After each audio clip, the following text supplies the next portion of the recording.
There's the candidate with his wife, Ann, and 4 of his 5 boys.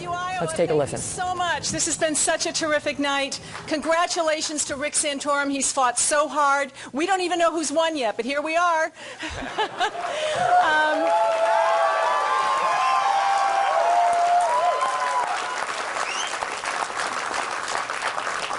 This is the beginning of a journey, and I think all of you in this room recognize how important this journey is, and so I'm thrilled to introduce to you the next President of the United States. Sorry.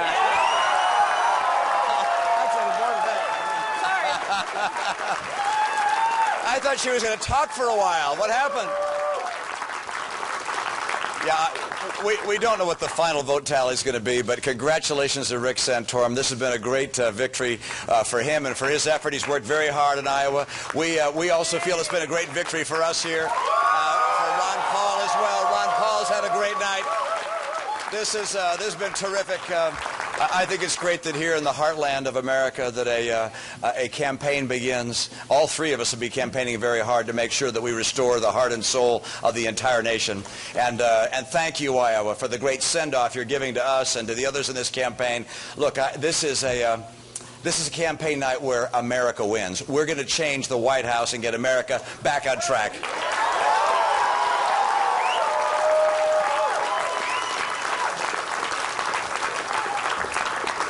I'm proud tonight to have been introduced by my sweetheart of, well, I was going to say 42 years, but we've been married 42 years. We've been sweethearts for longer than that. And behind her, 4 of our 5 sons. One of our sons, Ben, is a resident at a hospital, and so he can't be here tonight. But this has been a family affair for us, and in this room, we feel like family with you. You guys have been extraordinary. For those that don't know, this volunteer team has done extraordinary work. I mean, I hope you understand. When I ran 4 years ago, we had 52 members of our full-time staff. This campaign, we've had 5. And you guys have done the work under the direction of Dave Kochel and Sarah Craig. They are just heroic. Thanks, you two, for the work you've done.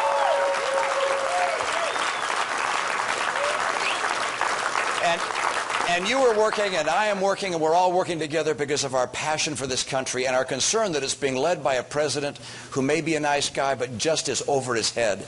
And you look, I mean, I look at his campaign. You know, 4 years ago tonight, he was giving a victory celebration speech here in Des Moines. And he'd been going across the state making all sorts of promises. The gap between his promises 4 years ago and his performance is as great as anything I've ever seen in my life. We face an extraordinary challenge in America, and you know that. And that is, internationally, Iran is about to have nuclear weaponry just down the road here.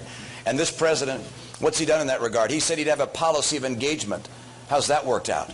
All right, yeah, not terribly well. We have no sanctions of a severe nature, crippling sanctions put in place. The president was silent when dissident voices took to the streets in Iran. And of course, he hasn't prepared the military options that would present credibly our ability to take out the threat that would be presented by Iran. He's failed on that. And then how about with regards to the economy? He went out and borrowed $787 billion, and his administration said they'd hold unemployment below 8%. Hasn't been below 8% since. You got 25 million people today out of work, or stopped looking for work, or unable to get the kind of job that will allow them to meet their needs. This is not just a statistic, by the way. These 25 million people, this unemployment at 8.5%. These are real people whose lives have been impacted severely. People who lose their jobs over a long period of time. They sometimes lose their marriages, lose their faith, become depressed. This is just a tragedy. It didn't need to happen. Almost everything the president has done has made it harder for businesses to grow and to hire and to put people back to work. And then, of course, there's one more aspect of his track record that's been a failure. He was critical of President Bush for not balancing the budget, for having such large deficits. His deficits have been 3 times larger or more. He's on track by the end of his first term, his only term, by the way.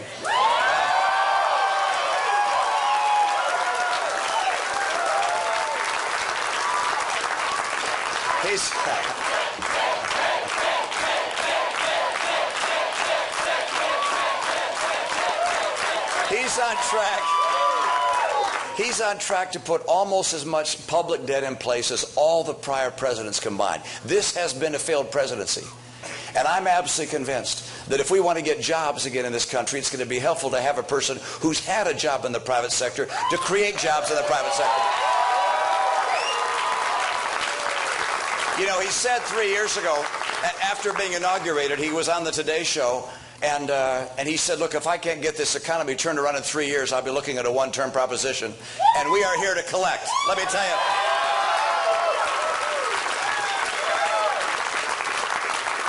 I will go to work to get America back to work by making America once again the most attractive place in the world for job creators and innovators and investors, and the jobs will begin to flow like they have in the past. I'll keep our tax rates competitive, get regulators and regulations to see their job is to encourage enterprise, make sure we open up new markets for American goods, and finally take advantage of the energy resources we have here in oil and gas and coal and nuclear and renewables.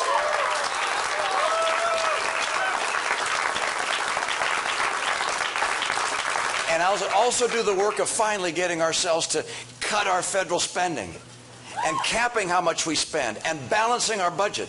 I think it's immoral for us to continue to spend our kids' future year after year, trillions of dollars passed on to the next generation, knowing we can't possibly pay it back. It's wrong, and under my administration, it'll end.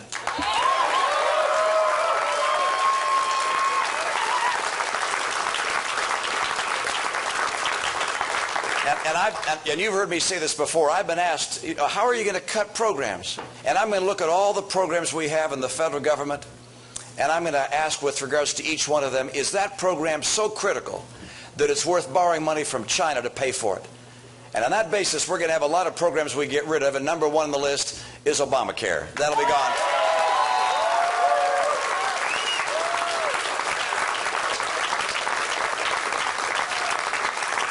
But this election is bigger even than jobs and a strong economy. It's bigger than a budget that's balanced and deficits and debt that begins to be reduced. It's really an election about the soul of America.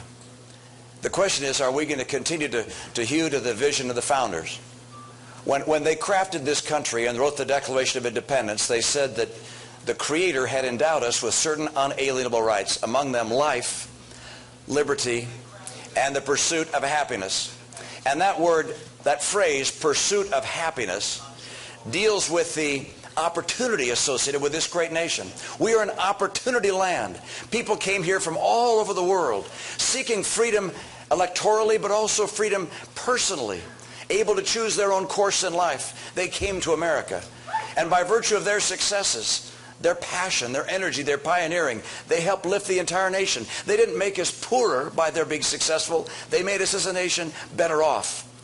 The president has a different view. Instead of seeing a merit society, an opportunity society, I think he takes his inspiration from the social welfare states of Europe.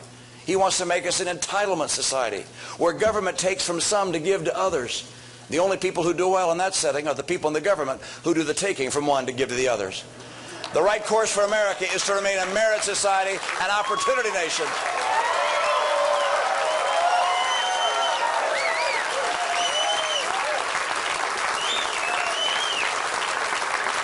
The right course for America, economically, personally, morally, is for America to restore the principles that made us the shining city on a hill.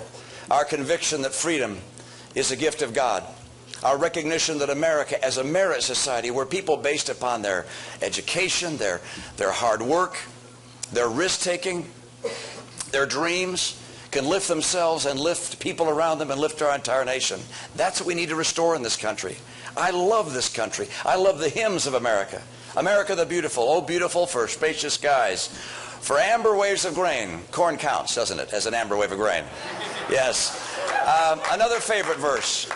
Oh, beautiful for heroes proved in liberating strife, who more than self their country loved, and mercy more than life. Do we have any veterans in the room tonight?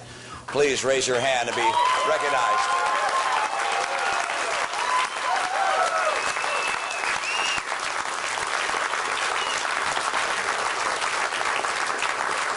And one more verse, let me just quote. Oh, beautiful for patriot dream that sees beyond the years. The patriots, the founders of this country, had a dream that was not just for their time, but was an enduring dream. It sees unto our time. I don't want to do, as the president says, to fundamentally transform America into something we might not recognize. I want to restore the principles that made America the hope of the earth. I love our freedoms. I love our Constitution. I love our land. I love our people. And I love the fact that this is a land of opportunity. Let us restore the greatness of America and keep this land the hope of the earth. Thank you so much for all your help. On to New Hampshire. On to New Hampshire. Let's get that job done. Come visit us there. We got some work ahead. Thanks, you guys.